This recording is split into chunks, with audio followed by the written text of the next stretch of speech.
of the social contract between the taxpayers and the government. It should not be that when the deputy president is going to a project that has been funded by taxpayers, not his own personal money, that it becomes an issue of celebration, and we get to the point where now we believe that he's a saint because he's doing that which we asked him to do. We have become a country of such low standards that when you do your job, people celebrate. People throw a party when you do your job right. We should get used to doing things right. Have you ever launched a project in Homa Bay?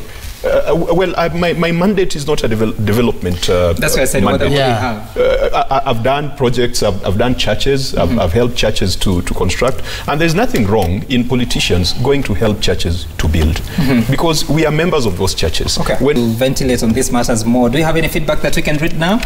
All right, we'll be getting that shortly, but Honorable Gashago, you're just about to make your point on how because, I mean, we've seen the merits and demerits. In the year 2007, during the political violence that we experienced after that contentious election, the church was blamed partly because of the statements that they gave. I remember that time I was in Eldoret, and I remember, I am Catholic, so I remember a statement that was read by the priest there, and it had certain signals. So how do you ensure that the church is not used by politicians as a tool? Because once you attend Harambee every other weekend, or you are with the church every other weekend, and there are such quiet or silent endorsements that are coming from the leadership, how do you ensure it doesn't yield to putting the church at another weird position towards the election? To start with, I want to comment about the statement by the so-called Rift Valley church leaders. Clearly, you can see that statement has been written for him. He can't even read. And I don't think he even understands the contents. Somebody has just given him something to read that looks mischievous. Number two. But whoever did. Number two. Yeah, that's what we are saying. That's what I'm saying. Is somebody else giving to us some guys to go and read. You can see he's clearly struggling to read or even understand what it is. That somebody in the... He is an adult, and I believe a church leader. But you can see some, if you look at it, the guy is struggling to read what is there. I don't even think he knows what the contents are. Anyway, all that being said is, one, these churches ourselves, we are Christians. And let me say this, anybody who thinks he can stop me from going to church is joking. What do you want me to do on Sunday? I don't play golf, I don't go to drink beer, I don't go to casino to gamble. Somebody must have a freedom to do what you like. I don't ask you what you do with your weekend with the madam here. Oh, I rest. That's what I'm saying. That's your choice. You don't go to church. Every Sunday. That is your choice. When we go to church, Sam, the activities there, you are Christian. It's incumbent upon you to join your fellow Christians in what you are doing. And why probably we give a little bit more than what the other Christians are giving is because we have a little bit more. You know, to those whose much is given, much is expected, and that is it. And these churches, they call us. You know, we don't take ourselves to these churches. You said that you have more. That's what you're giving to the church. Sure, I just want to know the source of it and why the other members of parliament that you also sit in do not give like you do. Some people have different things they do.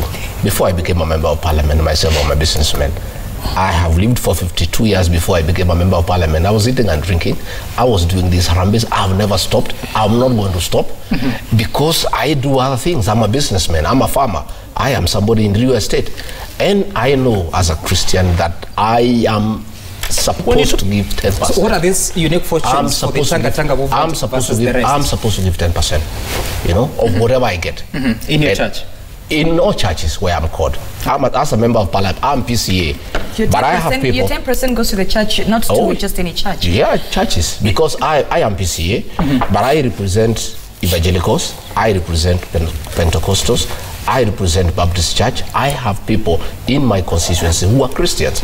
And once in a while, they call me to join them to assist. Along with them, we build together churches. Sometimes we go, we give stones. Sometimes we go, we give sand, we give cement. And that is our life. It's part of us. If the local people are doing it, who have no income, they have very little income, they are giving 200 shillings because that is what they can afford.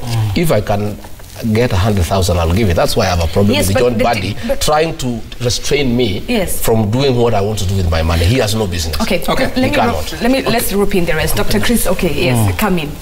Now, the issue of Harambes, we can't run away from it.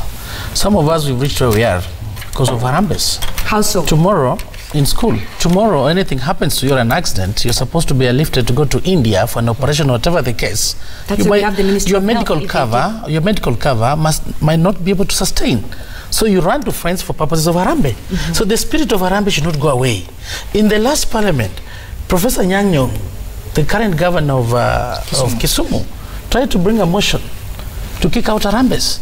Of course, if we ban Harambees, the members of parliament will be the happiest people. Today I go to my office, I have cards, invitation for Harambees like this. I can't afford all of them. I do selection.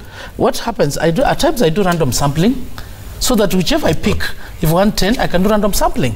But or if I'm forced, where you have those invitations is because you, as members of parliament, have encouraged that habit in it's not encouragement. It's not. You get those invitations. No. It's not encouragement. Let me tell you one thing, and even it's in the constitution that a member of parliament, we debate and resolve all issues that affect our people. These people have elected you, and most of the time when their issues are there, you are the first line of defense. Where do you expect them to go? So where you can afford, yes. Where you can't afford, we also call friends to come in and give a hand. If at all the proceeds, if the proceeds are from wrong source, then that's a different case. And if you brought a sadaka which is from wrong source, for heaven's sake, it's only God in heaven who will be able to say what is good, what is bad. But Harambees will go on to help the people, to build the churches. Those who can afford, please give. If you can't afford, you give what you can afford, my brother. Let's end up on this. Yes. You know, Mr. Mweke, one specific question. Is it an issue of lack of discipline from the church or our political leaders or both? I think it's become a societal problem. It's a culture problem, and this culture problem is eating us very, very seriously, where people are okay as long as they benefit personally, they're okay with doing wrong. And the church is supposed to be our moral compass. Yeah, when everything goes wrong in society, the church is the one that's supposed to bring us back. I'm sorry, I have a problem with the church saying, as long as you're bringing the money to us, we don't care if you're a thief. Or we don't care if it's dirty money. Did not say that. Yeah? No, it insinuated that there's somebody who has But thieves are supposed to be in prison. Hold on one second. So they cannot come to Harambee because that clip by those, yes, just give me a chance. That clip, why it went viral is because we all know in the next 1 week or so, you have to take away the 1,000 shilling notes. They'll now be as useless as paper. Okay. And the church is saying that, listen, the deadline is fast coming. If you have any one of those notes, you can't use them anymore, bring it to us. That insinuation is, that is probably money that you can't account for and you need to give it away. All right? I have a problem with that coming from church. And that you're seeing is being manifested in our generations to come. That's why you saw another clip go viral last week of a young boy in Standard 4 at Consolata using very dirty language on social media. Because they're seeing us doing these things. They're seeing churches saying, you know what, as long as you're giving me the money, it's okay for it to be dirty money. They're seeing leaders doing bad things and getting away with it. So our society has come to agree that it is okay to do the wrong thing because you get away with it. All right, Honorable Mweke, I have a problem with that. Against Senator, you have the final word. My brother Gachagua is a PCA. I'm an Adventist, and these are denominations that read the Bible. And I want to ask Gachagua on his way back to the office to go back to the book of Mark and Luke and read the parable of the mite, the story Jesus tells of the widow and the rich man who are giving offerings in church. And Christ concluded that the rich man has given from his wealth, and the poor widow has given from her poverty. She has given all her livelihood. So it's not a matter of saying that I have a lot, so I must give. Sometimes I also want to read the book of Haggai from here. You read the book of Haggai that says that you cannot live in a very good house when the Lord is living in ruins. I also would like you to That's why I love the New Testament, not the Old Testament, which is a chronicle of Jewish history. Two things about Harambees. One, they fuel corruption. Two, they have been a substitute for the lack of state to deliver services, particularly Harambees for schools, Harambees for hospitals, and Harambee for public projects that are supposed to be provided for through the taxes that we pay. And that's why we go wrong, Harambee for a public project? Yes. Well, we get called for Harambees for health centers. And if you start arguing that that function is devolved, then the public are now looking at you funnily. We get called for Harambees for schools. And if you say that the NGCDF now has money, people look at you funnily. You are put under so much pressure to find money to attend to all these things, services that the state should provide.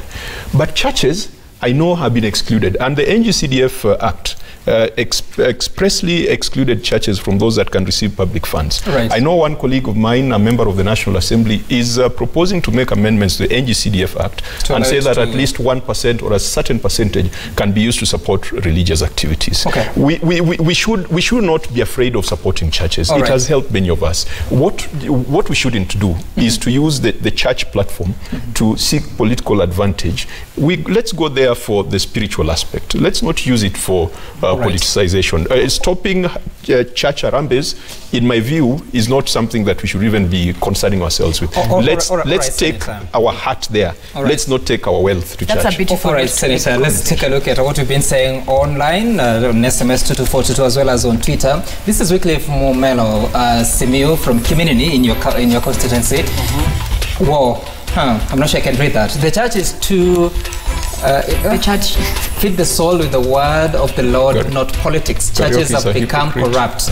All right, you don't say who you are and where you're watching from, but you say there's a role of the church in leadership. Complimentary remarks should not be overemphasized to mean otherwise. However, church leaders should be firm, not to be swayed into political campaigns, especially in churches and other holy gatherings. Yes.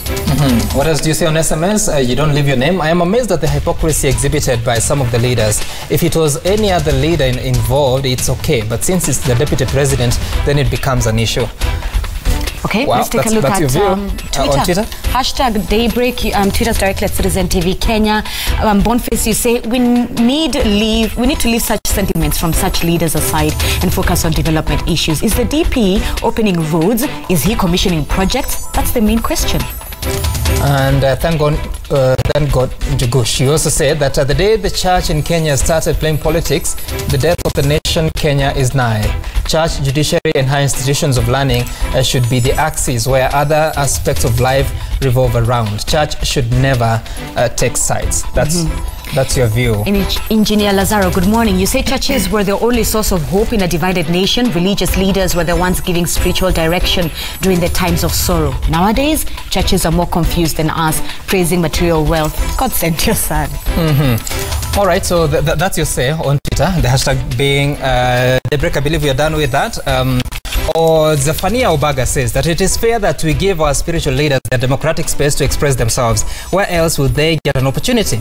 Don't politicians pray and refer to the Bible during their political events? The bishop was right and should be accorded due respect. And actually, politicians refer to the Bible during political interviews. I think I'll go and read the book of Haggai. I'll also read the book of Mark and Luke. Two politicians who read the Bible divided on the context, whether it's the New Testament or the Old Testament. That can just indicate to you the sort of division you're talking about. So now, what next?